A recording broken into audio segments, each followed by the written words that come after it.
Hello everyone, good afternoon, and hopefully we have actually have managed to get this stream working at last. So we're going to proceed as if it is.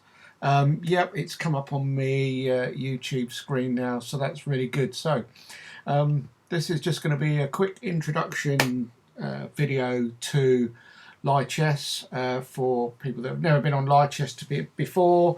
And so that's all this video is aimed to do, just to give you a quick run around Lichess. So sorry to all the guys that have been out there waiting to, and girls maybe, who've been wanting to have a look at some of my stuff.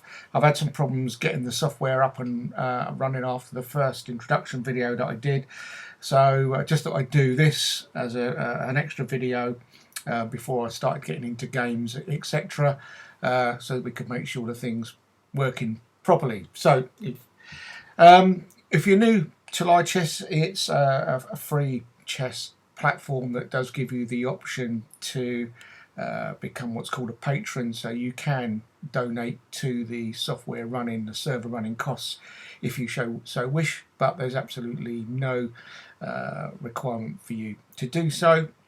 But if you want to feel good about having a free platform where it's just paid for out of donations and out of the people's pockets for the good of the sport chess, then you can become a patron for either a month or ongoing if you like. Okay, so when you first come to Lichess, you'll sign up and you'll create yourself a profile with a username.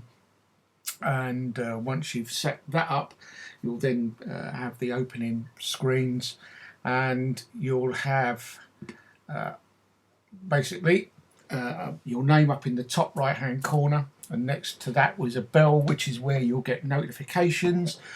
So if someone sends you a message, there'll be a little box appears up there with a number in it, and that'll tell you how many messages you've got. Next to that, you've got crossed swords, and that means you can actually challenge somebody. So if you know someone that's on Lichess, then you can challenge them, or if you're in a member of a club. So if you watch the introduction video, you'll know that I'm in the Backyard Professor fan club, and so what I can do is I can search for other members in the fan club, and I can then challenge them to games, most of which I'll probably lose, but that's beside the point, as I'm just really a beginner player. I have won a few games, but anyway, that aside. So the cross swords up there means you can challenge people to games. The magnifying glass to the left of the swords, that's just a search button where you can look up people, so on and so forth. And when you find someone you're looking for, you can usually tell where they're from, the types of games they play, how many games they've played, won and lost, and the types of chess that they play, and you'll be able to see what their ratings are. So if you find someone and you think their rating's too high for you, then you might want to play them, you might not. As a new player to Lichess, what it will do is it will assign you a rating with a question mark. So that's going to assume that that's your starting level, and then obviously the more games you play, the more accurate that rating becomes. So as you start to play, the rating will go up and down. So you'll be awarded plus points for a win, or minus points for a defeat. Okay, and then over time that adjusts your rating, so the more games you play, the more accurate that rating is likely to be. But don't let that worry you too much to start with. One thing you'll notice with Lichess is there's lots of variations of chess to play, lots of which I've never even heard of before. But so I stick to basically the mainline game of chess, and I leave the other stuff to anti-chess and blowing pieces up and stuff like that. I leave that to more experienced players. I've only tried a couple of games and no idea what's going on, so I thought I'd give them a complete miss. Okay, so at the top of the screen, you've got a menu. and by clicking on by hovering your mouse over the menu, you'll see that you can create a game.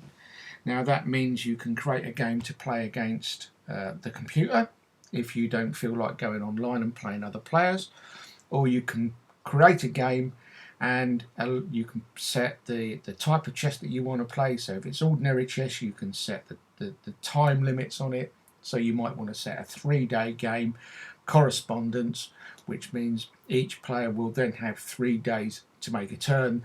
That sort of chess is great if you're just dipping your toe in and out a couple of times a day, so there's no pressure to finish a game in a certain time period. Or you can set times of 30 minutes and add time increments. So let's say the game is 30 minutes plus 10. For every move you get for the whole game you get 30 minutes, and then for every move you make it will add on the increment. So it will add 10 seconds on if that's the increment you've set. So the game will be 30 minutes and 10 seconds extra per move.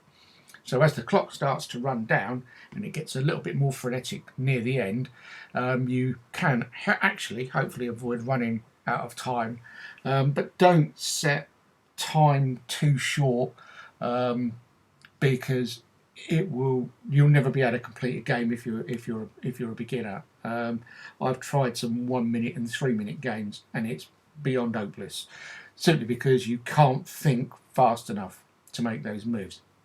Okay, so in the create game you can create a game and play it against an opponent, and you can select an opponent to play, or your game will go on to like an arena, and someone will pick you up and agree to play you as per the time controls that you've set.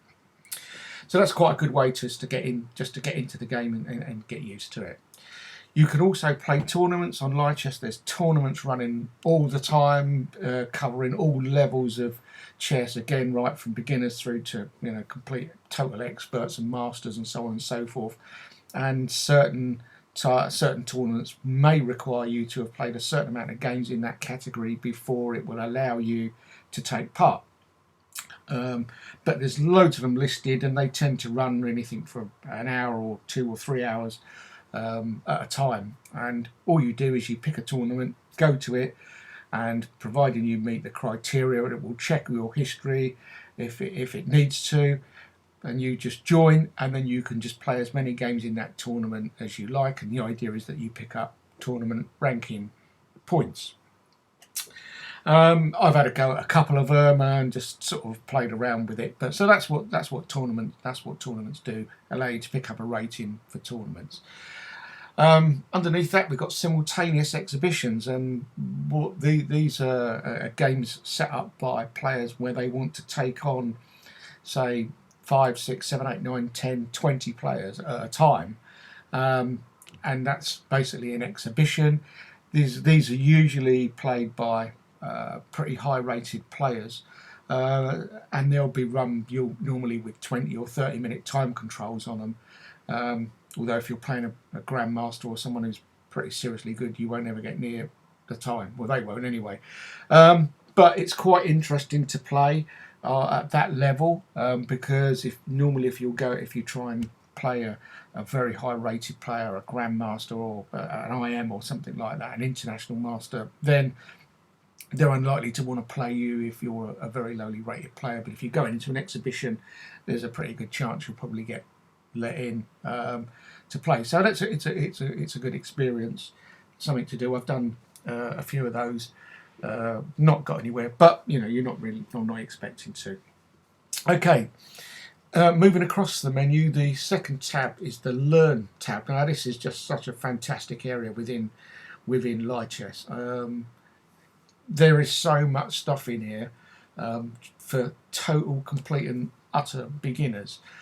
Chess basics that cover all the moves and some basic strategies, all the stuff you really need to look at to give you a real good feeling for how chess is played. And coming from someone who learnt to play chess many years ago but never had any idea of what I was supposed to be doing, I wish I'd had something like this 30 years ago, because you know, I might have been a bit better than what I am now. So great place to start, chess basics. The next one is puzzles. Now again, you'll have a puzzle rating when you start, and that will adjust up or down the more puzzles you do, and you should really have a go at puzzles. Some of them are really hard, some of them are quite easy, but you all have to start somewhere. And the idea is that you try and solve the puzzle, and the answer is always there, and the answer is always right. As I found out, because I did a puzzle and I looked at it and thought, surely that can't be right. The sequence I thought was better than that. So I spoke to Username, who's one of the top players in our in the Backyard Professor fan club, and I asked him if, you know, I sent him a link to the puzzle and said, this is the moves I thought of. Why are they wrong? So he sent me back a message and said, this is why they're wrong, and all these answers in the puzzles are checked against the computer, so on and so forth. So irrespective of what you think, when you do a chess puzzle, the answer is 100% right. So you know, you when these puzzles are done, they're absolutely bang on. So some of them, I say, are quite simple. Even for a beginner player, you might have just a simple checkmate. Anything through to a several move checkmate that really is sort of advanced level stuff. So again, it's a great way to practice the game, and something players at all levels continue to do. And it's good to sit there and do the puzzles, and there's no time limit, so you can sit there and have a look at the board and try and work out what the answer to the puzzle is, and then when you make your move, it will tell you whether you've got the puzzle right or not, and if there's more than one move, it will invite you to do the follow-on moves after that until the puzzle is complete. And then along the bottom of the screen, it gives you a plus or a minus, and there's 15 little boxes, and it tells you what the results of your last 15 games are. And these can also be checked in your profile, and it will tell you how many puzzles you've played on a day-to-day basis, whatever. But so puzzles, terrific. Practice, again, is similar to chess basics. It gives you the idea to practice moves, practice coordination, practice scenarios, end games, middle games, and beginnings, and so on and so forth. So the practice area is a super little area. Something I found really useful also once I picked up with Lichess was the coordinates. Now, to anyone that's new to the game of chess, it's a board with 64 squares on it, labelled from left to right, A, B, C, D, E, F, G, and H, and going up the board 1 to 8. So 1, 2, 3, 4, 5, 6, 7, 8. So A to H are called ranks, and 1 to 8 are called files. And each square has an alphanumeric notation to it. So where the white queen's rook is A1, and the B3, for example, is the 2 squares up, or the 3 squares up on the B file, and that's how all the squares are notated. And what the coordinate area does is it gives you a time trial to to mouse click on the squares. As it fires a square at you, it will say G3, and you'll be expected to find G3 as quick as you can with your mouse and click that square. And it also does it from the black side of the board, and obviously the black side of the board is upside down, so contra to the white side. So you have to think quite differently when you're doing coordinates from the black side perspective. But it's a really good way to try and get your brain thinking as to where a piece is when you see the notations. So on the right hand side of the board, there's a notation area. So when moves are played, the moves are put into the noted area there. So E3, if you know once you know your board, you'll know where E3 is, and so on.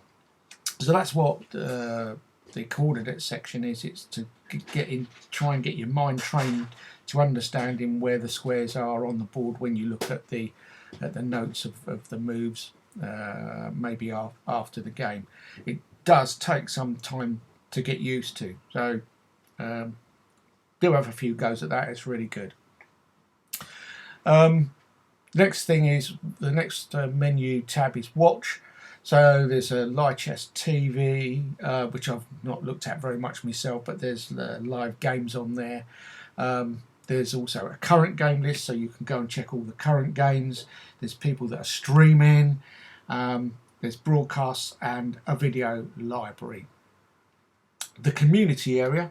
Now this is where it's obviously all about people within the Lichess community. So all the players are here, so you can search for them. There are teams, so you can create teams or you can join a team. And then there's the forum. The forum's split into several main areas, and there, if you want to join the Backyard Professor fan club, search Backyard Professor fan club on there, or any other club if you've got another one in mind, and just apply to join the club. You'd be more than welcome. It's a great area, a great way to start. Username is currently managing the Backyard Professor fan club. The original creator, Joni from Holland, at the moment is unable to do that. So Username is doing a great job looking after that for us, and for the Backyard Professor. So cheers to Joni for doing that. Lastly, we come to the tools section, and over here, this is stuff that's really cool as well. You've got the analysis board where you can load a game in, and you can run through a game and it will give you the computer analysis, or you can set the gates, just set it up as a starting board and then just run through various moves and the computer will analyze those moves. Opening Explorer again allows you to play play all the openings, and it gives you a rating and the move ratings and various games that have been played with those openings. So a great place to start learning opening moves and comparing opening moves when you get better. There's a board editor that allows you to set up a board position, and you can import a game and you can search for games. There's also a study area in the learning, under the learning tab. There's a study area. So if you want to study a position or study a game or a certain part of a game, you can create it yourself, and then you can create a study. So you can create a series of moves and lines based on either a starting position or a position within a game, and then you can make those studies available to yourself or to everybody, or you can invite certain people in so that they can comment.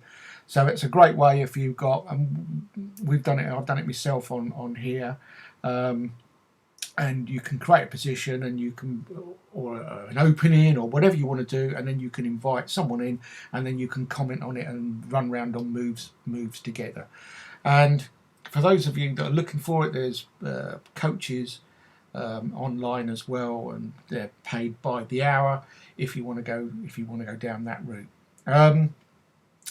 If you go to your profile, and your profile is everything that you'll need to know about yourself and your own performance. It tracks your ratings over time with different colours for different things. So that's Lichess in a nutshell. I hope you found this useful. I should be uploading now. Hopefully this is working properly. I've got a couple of people within the club that are looking to cross swords with us and do some streaming games. So that's what I wanted to do this for. That's the whole point of this chess channel, is to live stream games from my perspective as a beginner. So I don't win that many games, but you know, it's all a learning experience. So hopefully, if you are on just starting chess or a beginner, haven't been playing for very long, then it's really good. The next video I'm going to do is just to cover opening moves, and again that will be aimed at the beginner level. So I'll be back soon. Thanks very much indeed for watching, Lichess fans and users, and if there's any BYP members out there watching, great, and I'll see you all soon. Thanks very much. Bye from Boris.